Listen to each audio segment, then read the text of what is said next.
Hero అవతారం ఎత్తిన choreographer Jani master ఉగ్ర రూపంలో మరోసారి అల్లరోడు. Ikshu movie trailer launch. ఇలాంటి ఇంట్రెస్టింగ్ న్యూస్ తో పాటు ఇండస్ట్రీ హ్యాపెనింగ్ అప్డేట్స్ ని బ్రీఫ్ గా చూద్దాం. టాలీవుడ్ కొరియోగ్రాఫర్ జానీ మాస్టర్ ఇప్పటివరకు స్టార్ హీరోలతో స్టెప్పులేపించారు. కానీ ఇప్పుడు తనే హీరోగా మారి స్టెప్పులైపోతున్నారు.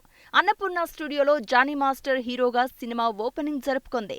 రామ్ అగ్నివేష్, రాజీవ్ కనకాల, కాళకేయ ప్రభాకర్ పాత్రల్లో రుషిక డైరెక్షన్లో వస్తున్న సినిమా ఇక్షు. ఈ సినిమా ట్రైలర్ ను star producer Dil Raju launch చేసి చిత్ర యూనిట్ కు ఆల్ ది బెస్ట్ తెలియజేశారు. అల్లరి నరేష్ మరోసారి పవర్ఫుల్ రోల్ తో ప్రేక్షకులను అలరించడానికి రెడీ అవుతున్నారు. నాంది సినిమాతో అల్లరే కాదు, ఎమోషన్స్ కూడా పండించగలడని నిరూపించిన అల్లరి నరేష్ ఇప్పుడు అదే కాంబినేషన్ తో ఉగ్రం అంటూ ప్రేక్షకుల ముందుకు రాబోతున్నాడు.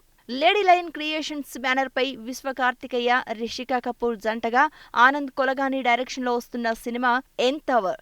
ఈ సినిమా ఓపెనింగ్ రామానాయుడు స్టూడియోలో గ్రాండ్ గా జరిగింది. ప్రముఖ డైరెక్టర్ ఎస్వి కృష్ణారెడ్డి గౌరవ దర్శకత్వం చేయగా నిర్మాత ఏఎం రత్నం పోస్టర్ లాంచ్ చేశారు. దాదాపు ఏడాది తర్వాత super star Rajinikanth cinema sets పైకి వచ్చారు.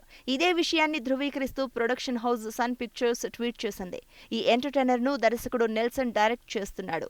అనిరుద్ రవిచందర్ సంగీతం సమకూరుస్తున్నారు. కొత్త నటీనటులతో full out and out comedy entertainer గా రాబోతున్న బ్రహ్మచారి సినిమా ట్రైలర్ ను Telugu film chamber of commerce president Basireddy launch చేసి చిత్ర యూనిట్ కు ఆల్ ది బెస్ట్ తెలియజేశారు. సో వ్యూయర్స్, చూశారు కదా, ఇది వాల్టి 10 Max. మరిన్ని లేటెస్ట్ అప్డేట్స్ తో మళ్ళీ కలుద్దాం. Keep watching 10 TV. Bye by.